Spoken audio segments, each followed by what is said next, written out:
या सर्वभूतेषु शक्तिरूपेण संस्थिता नमस्तस्यै नमस्तस्यै नमो नमः। श्री शिवाय नमस्तुभ्यं हर हर महादेव। नमस्कार मैत्रिणींनो, स्वागत आहे तुमचे सर्वांचे आपल्या आध्यात्मिक शिवपुराण या चॅनलवरती। चला तर मग आपल्या आजच्या नवीन व्हिडिओला सुरुवात करूयात। नवरात्री उपवासाचे स्त्री पुरुषांनी आवर्जून पाळा महत्त्वाचे 21 नियम आणि नवरात्रीत पहिल्या दिवसापासून सदैव दुर्गा मातेचा आशीर्वाद प्राप्त करण्यासाठी काही प्रभावशाली उपाय। नवरात्रीमध्ये स्त्रियांनी पलंगावर गादीवर झोपू नये।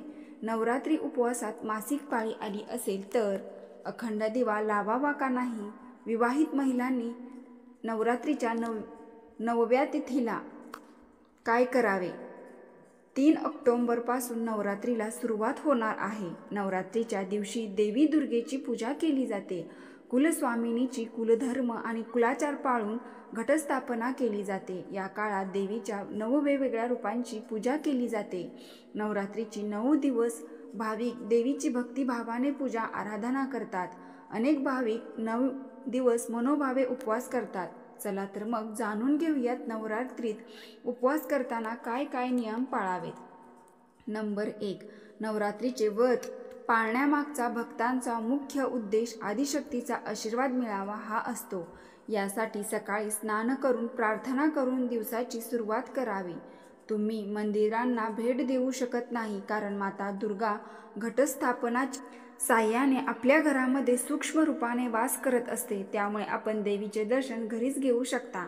नंबर 2, नवरात्रीत विड्याच्या पानाला दोन्ही बाजूने मोहरीचे तेल लावून देवी दुर्गेला अर्पण करा। त्यानंतर रात्री ही पान उशीखाली ठेवून देतात। सकाळी 6 स्नान वगैरे झाल्यानंतर पान दुर्गे देवीच्या मंदिरात ठेवून या, यामुळे नोकरीत अपेक्षित यश मिळते। नंबर 3, देशभरामध्ये नवरात्र वेगवेगळ्या प्रकारे साजरी केली जाते। नवरात्र हा देशातील सर्वात मोठा उत्सव आहे। नवरात्रीचा उपवास खूप लोकप्रिय आहे। पहिल्या दिवशी कलश स्थापनेनंतर भक्त त्यांच्या कुटुंबाच्या परंपरेनुसार 9 दिवसाचा उपवास किंवा पहिल्या आणि शेवटचा उपवास मनोभावे करतात। त्या व्यक्तीवर माता दुर्गेचा सदैव आशीर्वाद राहतो। 4, नवरात्रीच्या पहिल्या दिवशी कलश स्थापना आणि घटस्थापना केली जाते। हा सणातील एक महत्त्वाचा विधी आहे आणि तो प्रतिपदा चालू असताना केला पाहिजे। 5, नवरात्री उपवास करणाऱ्याने पलंगाच्या ऐवजी जमिनीवर झोपावे। जर तुम्ही जमिनीवर झोपू शकत नसाल तर तुम्ही लाकडी फळीवर झोपू शकता। आध्यात्मिक पुराणात असे म्हटले आहे की माता दुर्गा 9 दिवसांमध्ये गादीवर बसत असते, त्यामुळे आपण गादीवर बसायचे नसते। नंबर 6, नवरात्रीत उपवास करणाऱ्यांनी झोपण्यासाठी खूप मऊ गादी वापरणे शक्यतो टाळावे। शक्य असल्यास 9 दिवस गादीशिवाय झोपावे। ज्याला शक्य नाही त्यांनी गादीऐवजी ब्लँकेट, सतरंजी यांचे झोपण्याचे आसन गादी टाईप करून मग झोपावे। 7, नवरात्री उपवास करणाऱ्या व्यक्तीने ब्रह्मचर्य पाळावे। यासोबत वागण्यात क्षमाशील, औदार्य आणि उत्साह असायला हवा। उपवास करणाऱ्या व्यक्तीने वासना, क्रोध, लोभ आणि अस्थि पासून दूर राहावे। 8, नवरात्रीच्या काळात अखंड किंवा दिवा प्रज्वलित करावा। अखंड दिवा प्रज्वलित करताना त्याच्या खाली तांदळाची रास ठेवावी, मगच तो दिवा प्रतिदिन प्रज्वलित करावा आणि माँ दुर्गा आणि तिच्या वेगवेगळ्या अवतारांची सकाळी आणि संध्याकाळी आरती करावी। 9, नवरात्री उत्सवाच्या दरम्यान दुर्गा सप्तशतीचे 14 पाठ म्हणजेच पारायण अवश्य करावे।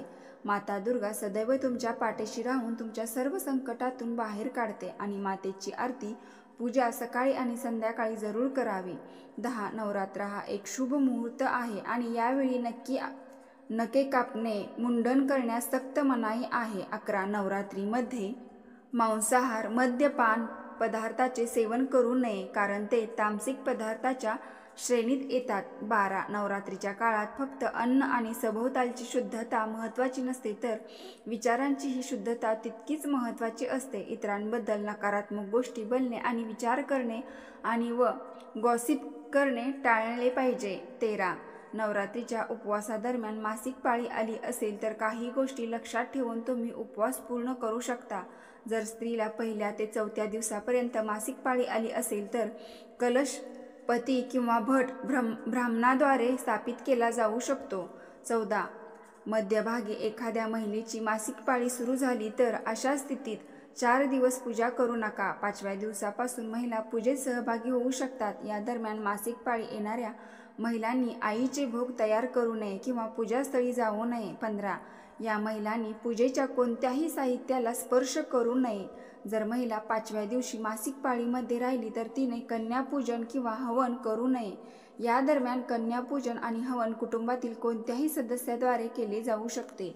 16. जर तुम्ही सप्तमी, अष्टमी किंवा नवमीला व्रत सोडत असाल तर कन्यापूजन करून 9 मुलींना श्रद्धेने आणि विश्वासाने आणि मन स्वच्छ ठेवून खाऊ घाला आणि शालेय वस्तू किंवा गरजेच्या वस्तू भेट द्या. तसेच त्यांना दक्षिणा द्या, तरच उपवासाचे फळ मिळते. 17. तुमच्या उपवासाच्या जेवणात चुकूनही पांढरे मीठ वापरू नका. गहू, तांदूळ यासारख्या धान्यापासून दूर राहा. कांदा, लसूण यासारखे तामसी पदार्थ टाळा. डाळ, तांदूळ, मैदा, कॉर्नफ्लॉवर आणि रवा यांचे सेवन करू नका. 18. नवरात्रीचा उपवास सात्विक आहार राखून संतुलित केला पाहिजे. या आहारामध्ये मांसाहार, जास्त तळलेले आणि प्रक्रिया केलेले पदार्थ टाळावे आणि ताजी फळे, हंगामी भाज्या खाणे समाविष्ट आहे. सात्विक आहारामुळे तुम्हाला शांतता लागते आणि तणावाची पातळी कमी होईल. 19. नवरात्रीच्या उपवासात बहुतेक लोक भाज्यांचे सेवन करतात, जसे की बटाटे, रताळे, भेंडी, सुरण, लिंबू, कच्चा किंवा अर्धा पिकलेला भोपळा, कच्चा भोपळा, टोमॅटो, काकडी, गाजर इत्यादी. नंबर 20. नवरात्रीत शेवटचा उपवास नवमीला असतो. संध्याकाळी आरती करून नंतर घट हलवून देवीला नैवेद्य दाखवून 5 परड्या भरून उपवास सोडला जातो. 21. दुर्गा आणि राक्षस महिषासुर यांच्यात झालेल्या प्रमुख युद्धाशी संबंधित हा सण आहे. वाईटावर चांगल्याचा विजय साजरा केला जातो. हे 9 दिवस देवी दुर्गा आणि तिच्या 9 अवतारांना नवदुर्गांना समर्पित आहे. प्रत्येक दिवस देवीच्या अवताराशी संबंधित आहे. आता नवरात्रीच्या पहिल्या दिवशी हे उपाय करा. नंबर 1. शारदीय नवरात्रीच्या पहिल्या दिवशी घरामध्ये कलश अवश्य स्थापित करा. याने घरात देवीचे आगमन होते आणि ती प्रसन्न होते. नंबर 2. कलश स्थापन केल्यानंतर अखंड ज्योत प्रज्वलित करून व्रताचा संकल्प घ्यावा. याने दुर्गा माता अत्यंत प्रसन्न होते आणि भक्ताला आशीर्वाद देते. 3. नवरात्रीतल्या अष्टमी, नवमी कुठल्याही दिवशी एका विड्याच्या पानावर वेलची आणि लवंग ठेवून माता दुर्गेला अर्पण करा. यामुळे प्रत्येक प्रकारच्या कर्जातून मुक्ती मिळते. 4. व्यवसायात प्रगतीसाठी विड्याचे पान खूपच शुभ मानले जाते.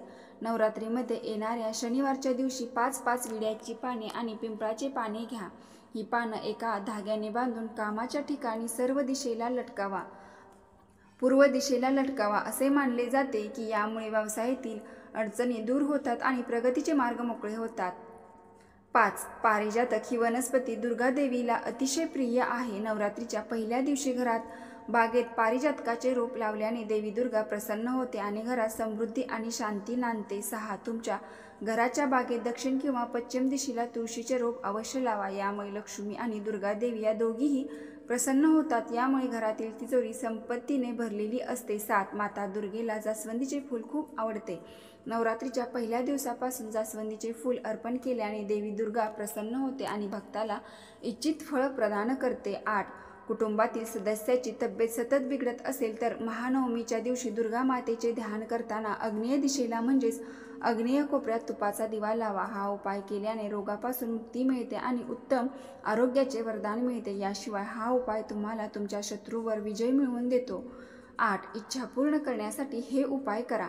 तुमची इच्छा पूर्ण करण्यासाठी तुम्ही महानवमीच्या दिवशी दुर्गा सप्तशतीचे पठण केले पाहिजे. यामुळे मानसिक शांती मिळते. जर तुम्हाला या दिवशी संपूर्ण दुर्गा सप्तशतीचे पठण करता येत नसेल तर तुम्ही किमान त्याच्या 12व्या अध्यायाचे पठण करावे. असे केल्याने मनोकामना पूर्ण होते. 9. सवाशिनी महिलांचे हे उपाय करावेत. विवाहित महिलांनी नवरात्रीच्या 9व्या तिथीला माता सिद्धिदात्रीला सौभाग्याचे साहित्य अर्पण करावे. असे केल्याने तुमच्या जोडीदाराच्या आयुष्यातील अडचणी दूर होतात आणि तुम्हाला अखंड सौभाग्यही मिळते. 10. नवरात्रीची नवमी तिथी अतिशय विशेष मानली जाते. या दिवशी वरील उपायांचे पालन केल्यास अनेक फायदे मिळू शकतात. यासोबतच काही नवीन सुरुवात करायचे असेल तर हा दिवस खूप शुभ मानला जातो. त्या दिवशी नवीन काम सुरू केल्याने नक्कीच यश मिळते. 11. नवरात्रीत पिवळा आणि लाल रंग वापरावा. असे मानले जाते की पिवळा रंग जीवनात उत्साह, तेज आणि आनंद आणतो आणि लाल रंग जीवनात उत्साह आणतो.